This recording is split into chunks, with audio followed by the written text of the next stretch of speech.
From the moment you open your eyes, coming across online streamers is practically unavoidable. You don't even have to go on the internet anymore. They're plastered on billboards, they're on the cover of billboards. Countries are throwing taxpayer money at them just to visit their country and drive up tourism in the process, which is a combination of words I never thought would make up a sentence, but with Baltic countries like Lithuania, Estonia and Latvia paying iShowSpeed a combined total of $105,000 to do exactly that, I guess this is where my tax dollars are going now. Please someone teach me how to commit tax evasion in the comments. They're intertwined in national politics. Hell yeah, Biden memes based. They're intertwined in education. And sometimes they're even on the news. Although most of the time when that's the case, they tend to be the subject of the news. Kick live streamer Xena the Witch could be facing jail time. An investigation has been launched after a French streamer died on the online platform Kick. Police arrested a troublemaking American live streamer. A man is under investigation over several videos on social media harassing others.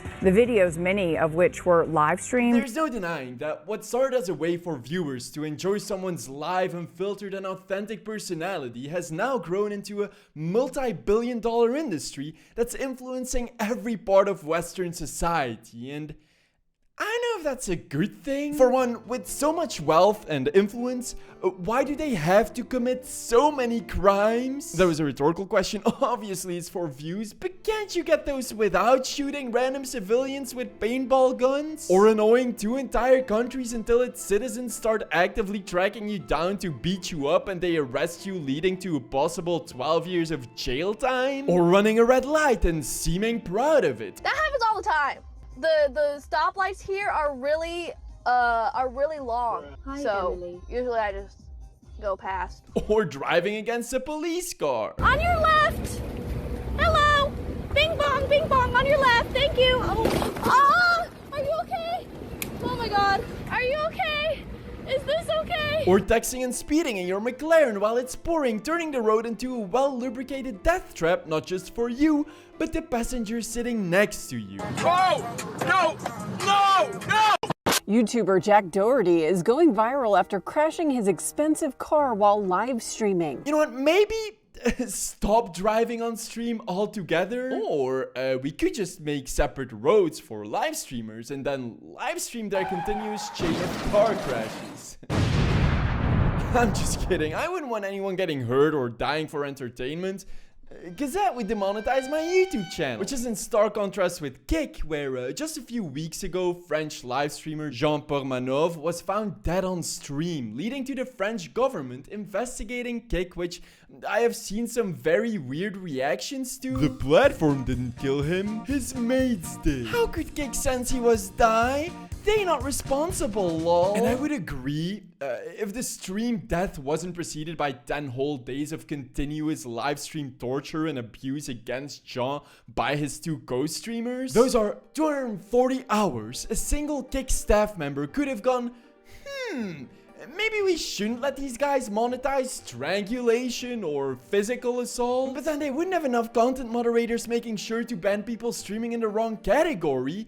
They gotta keep their priorities. I always find it funny whenever someone uploads a video like, "Kick degenerates who destroyed the platform," as if the platform hasn't always been a playground for pure degeneracy. Kick is a joke. It's like going to a zoo and just pointing at all of the exhibits and just being like, that's interesting, and then walking by. In its first year alone, you had streamers stream naked, get live BJs on camera. You had streamers beat up people for views. Oh wait, no, that happened 2 weeks ago. I mean, Aiden Ross showed corn to his child audience and now is arguably the face of Kick. There's no fucking way. What? You're just having this on stream. Is that bad? Wait, how old are you guys in the chat, bro?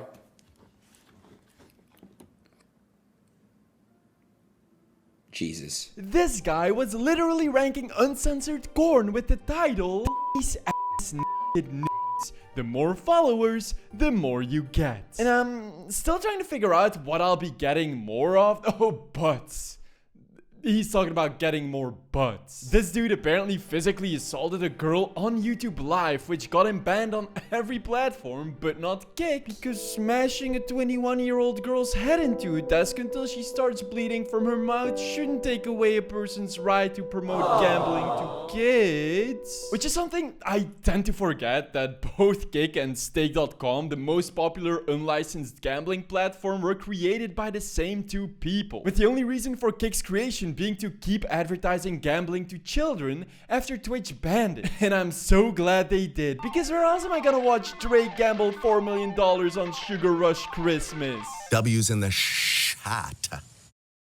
W's in the shot. Which, as with most large streamers partnered with Kick, likely isn't even his own money, by the way, since often they are given house credits from Stake themselves to gamble with on top of their payment deals, which in Drake's case is about $100 million annually. And most of the time they don't disclose this so that the viewer is more inclined to follow their favorite streamers' gambling choices, because if they're spending their own money on the doghouse slot machine, it's gotta be good. That's crazy. Lost over $1 million today. I got doghouse. But in reality, on these gambling streams, no one really loses, except for the often underage viewer who's being nudged into a crippling addiction. It's almost as if Drake has a tendency for using the parasocial naivety of his underage fans. How old are you? 17, man. I can't go to jail yet, man.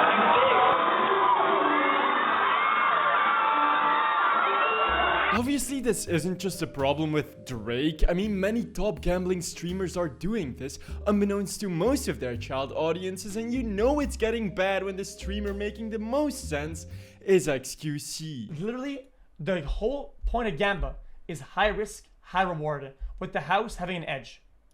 High risk, high reward.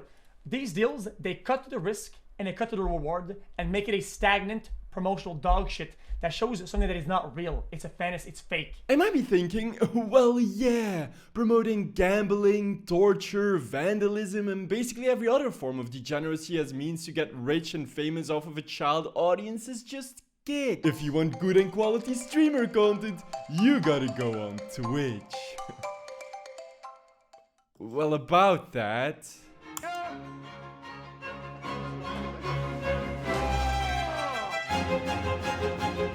One.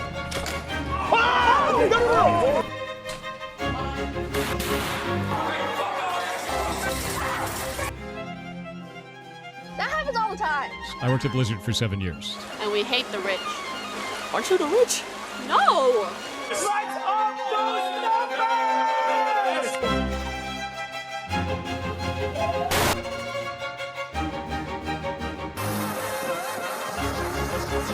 And now explain what he means by economic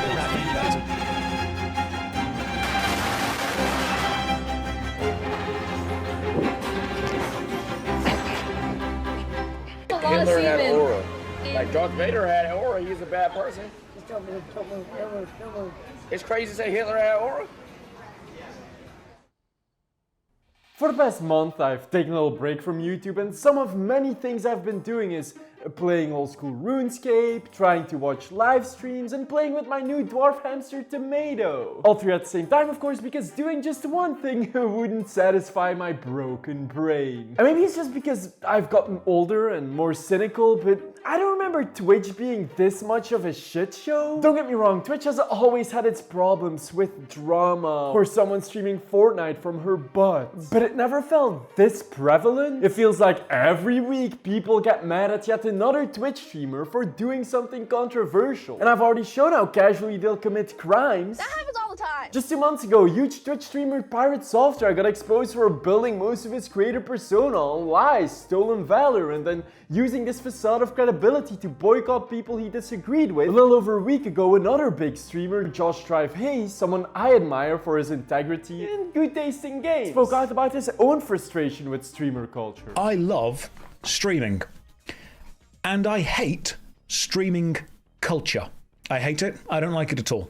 Because the poster boys for what streaming is as a medium are the worst possible examples that we could have. Rage baiters in real life trying to make people angry just for a prank or a reaction. Idiot man-children running around with far too much money. Political activists on both the extreme left and the extreme right, not really trying to push any kind of agenda of their own, but more rile the other side up to reaction or clip farm. And then all of them make an absurd amount of money. And I hate everything about streaming culture in general. Couldn't have worded any better myself. Thanks, Josh. You're welcome, Soggy. Who said that? Hello, Soggy. Oh, hi, Josh.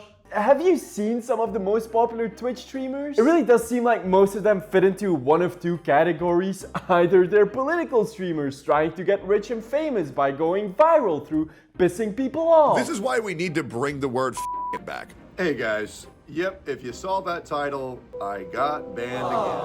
Or they're catering to little kids by staging content so outrageous that they can get rich and famous by going viral through pissing people off. You know how stupid that is? They could have just earned money by doing a brand deal like me, because this video is sponsored by Raycon. Remember back to school shopping as a kid? I sure do.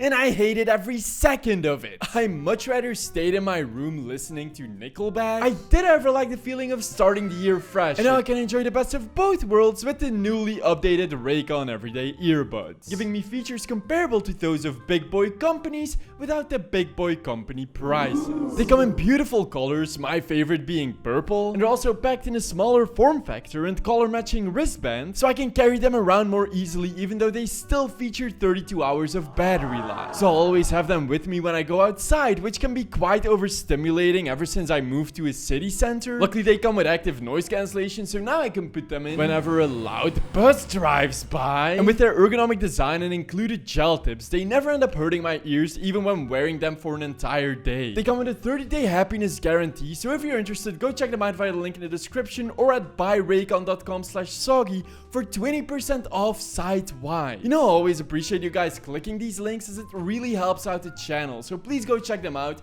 and thank you Raycon for sponsoring this video. And lately I've been seeing similar complaints from people who feel like authenticity on Twitch is dying. And there are so many streamers that could be used as an example. But I think the perfect one is, ironically enough, Twitch's most popular streamer, Kai Cenat, and his AMP streamer group. Now for one, I'll say that Kai is extremely ambitious. He's a Twitch record holder of most subscribers. He has streamed with celebrities like SZA, Ice Spice, that one funny guy who is friend with The Rock. He traumatized the entire city by advertising his upcoming Fortnite skin on the Las Vegas Sphere, which is something I could only dream of doing. I'm talking about the traumatizing an entire city part. I can care less about the Fortnite skin. And he traumatized me by advertising his next subathon when I was on Times Square. Bro, what the fuck? Which, have you seen that announcement? It had some of the best production value I've seen from a content creator project. The set design was amazing. It's VFX realistic. They hired Michael B. Jordan, really kind of guy, to give him another acting gig after Fantastic Four. However, two things I noticed. Firstly, that he's baiting his audience into donating an approximate $5 million in Twitch subs for him to shave his head. This time, I'm going for 1 million subscribers. Oh, that's crazy. You hit 1 million subscribers, you gotta cut your hair. Which is insane! I do it for only 2.5 million. But secondly, how comfortable Kai is at being an actor, which you'll notice when watching any of his live streams. The countless times I've seen him fake his laugh or overreact in a way that seems like a behind-the-scenes director told him to act as if he just noticed his pants were on fire. Can't go 3 seconds without reacting to a text message like it's a Marvel post-credit scene.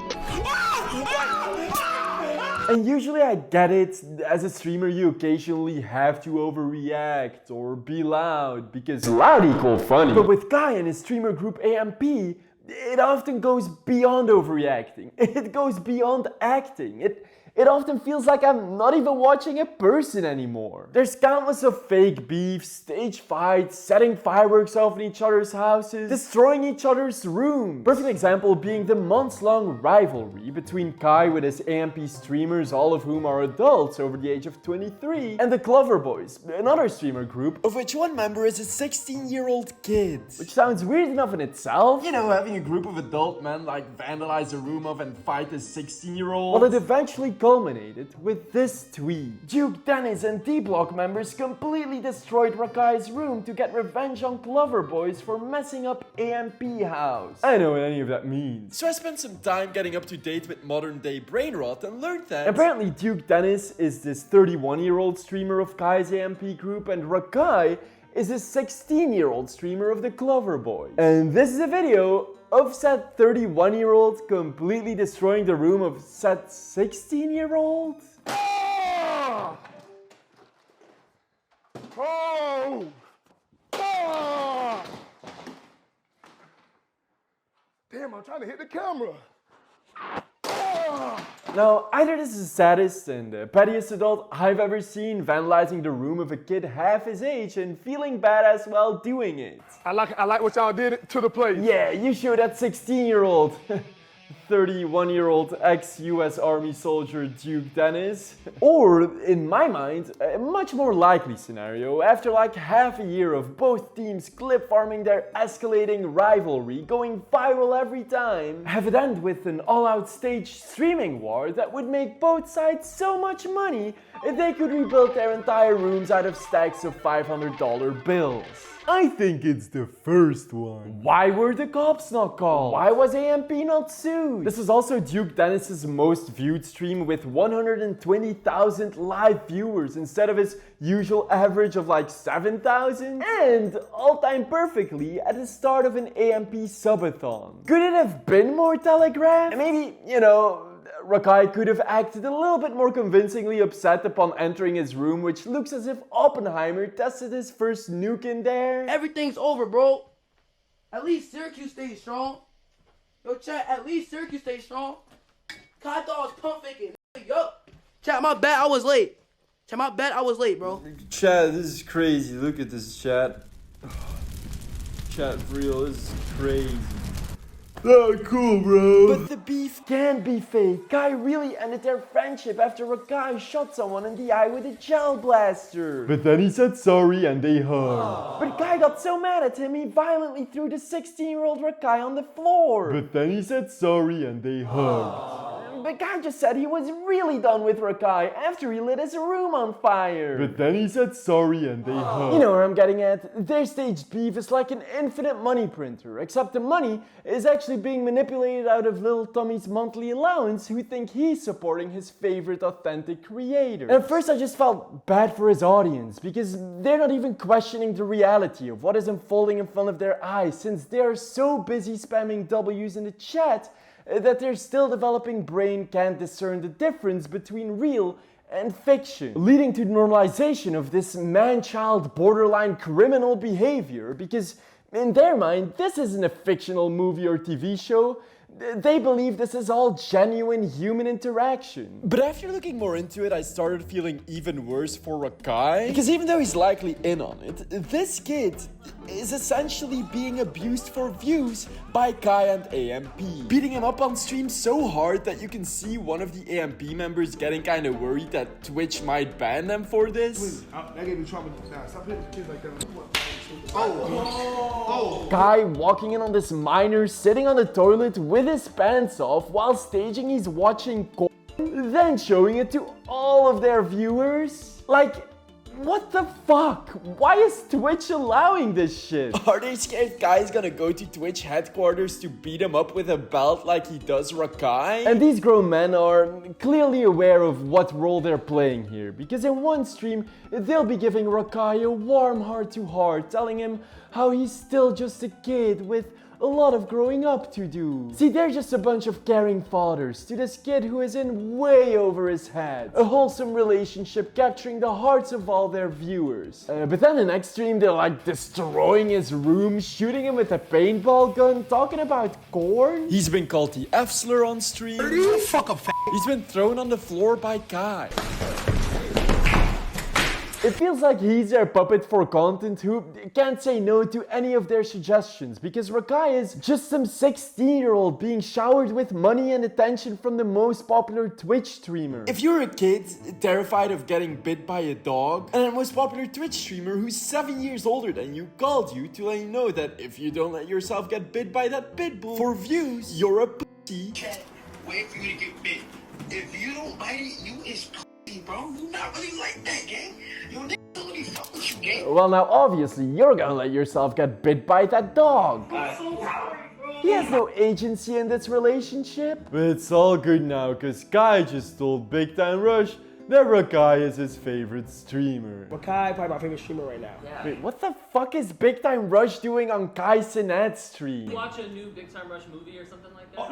Are we made one? We're working on a movie. It ain't done yet. Oh, it's to promote their upcoming movie to a new generation of kids. I love undisclosed advertising. Please make live streaming feel more corporate. Maybe have Kai go on Jimmy Fallon.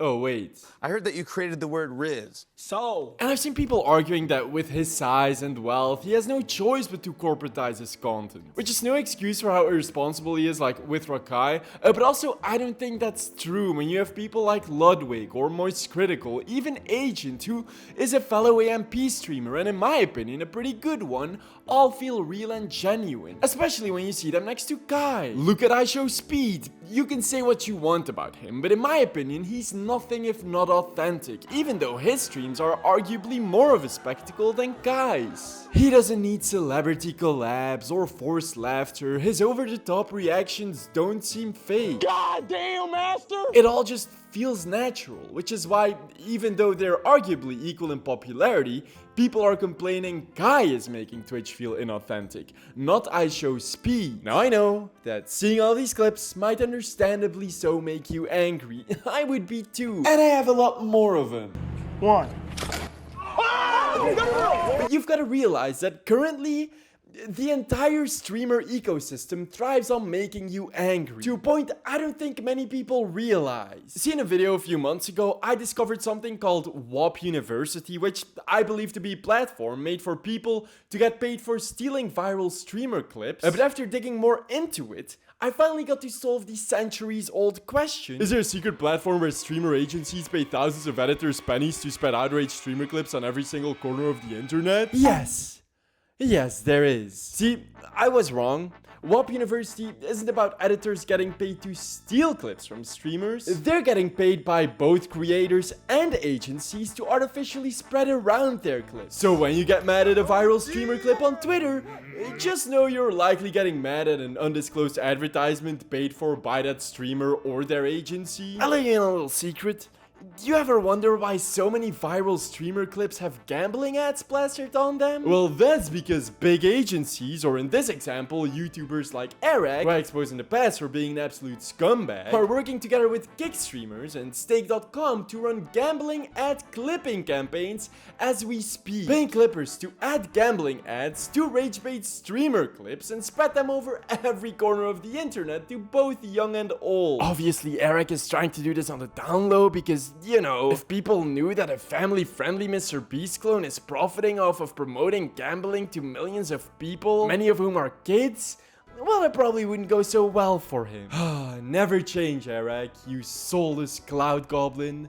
Never change. Anyways, this is what new creators have to compete against. Unfathomably rich streamers either spending thousands on staging unfathomable spectacles or co-streaming with Hollywood celebrities while their agencies are spending tens of thousands of dollars to make sure each clippable moment reaches every corner of the internet, all while on a platform with an algorithm that won't even acknowledge a new streamer's existence and doesn't enforce its rules on its top creators anyways. And on top of that, recently it's been revealed that many top streamers and streamer agencies on both Twitch and Kick have been view botting, which got exposed after Twitch improved their bot detection system, all to artificially inflate their stats, get pushed more by the algorithm, and ask for higher rates from advertising agencies, which could not just be considered advertisement fraud, but would also leave less money for brand deals for smaller, already struggling streamers, making it even more impossible for them to survive. With all that, well, no shit that most new streamers are becoming top streamer clones to try and attain at least some trickle-down viewership. But what's the point of live streaming if every streamer starts copying someone whose content is the equivalent of staged reality TV. Hi. Now, I originally planned this segment here where I was gonna try and take on the overly corrupt streaming world by creating a new Twitch account and time how long I'd have to stream to get any active viewers, but as I was working on this video, a popular Twitch streamer Ludwig did exactly that and ended up getting 2 active viewers after 5 whole hours of streaming. And one of which was there because he put giveaway in the title. I saw giveaway in the title. I was like, yo, a giveaway. It worked! Okay. Showcasing just how impossible it really is for new streamers to experience any type of growth these days. I did, however, find one last hope for streamers, and that's becoming a political streamer.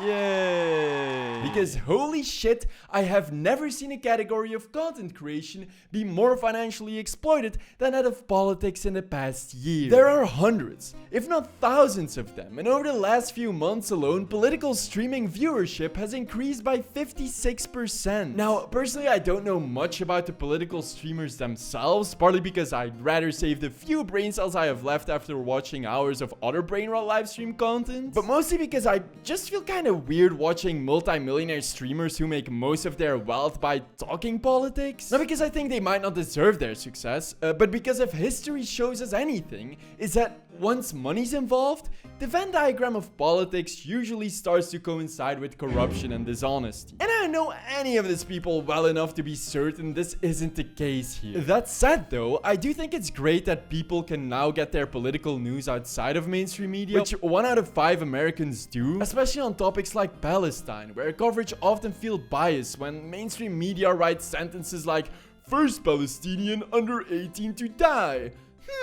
I wonder if we had a word to specify people under the age of 18.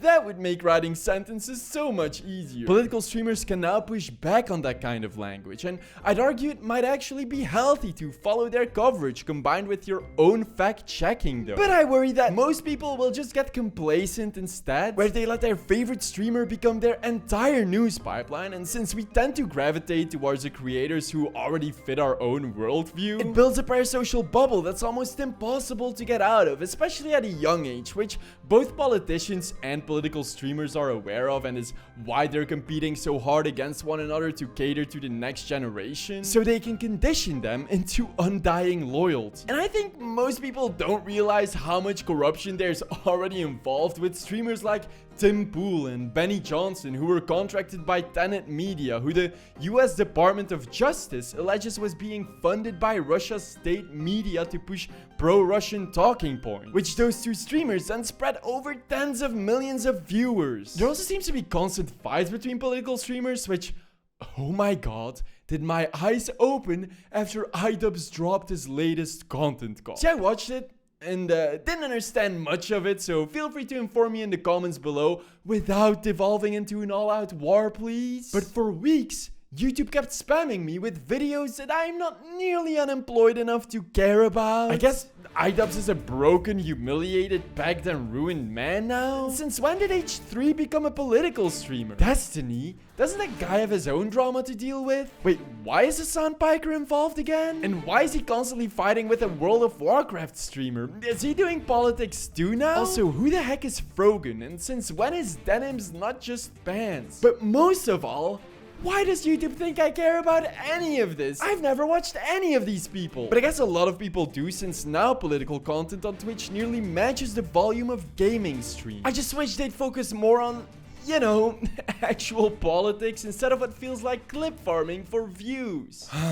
Maybe I'm just getting old, but I miss the days when Twitch didn't feel like half of it's a child-targeted version of Love Island, and then the other half a hellfiery pit of rage-bait politics. In the past year, I've only discovered one new streamer I genuinely felt a connection with, and that's Squeaks.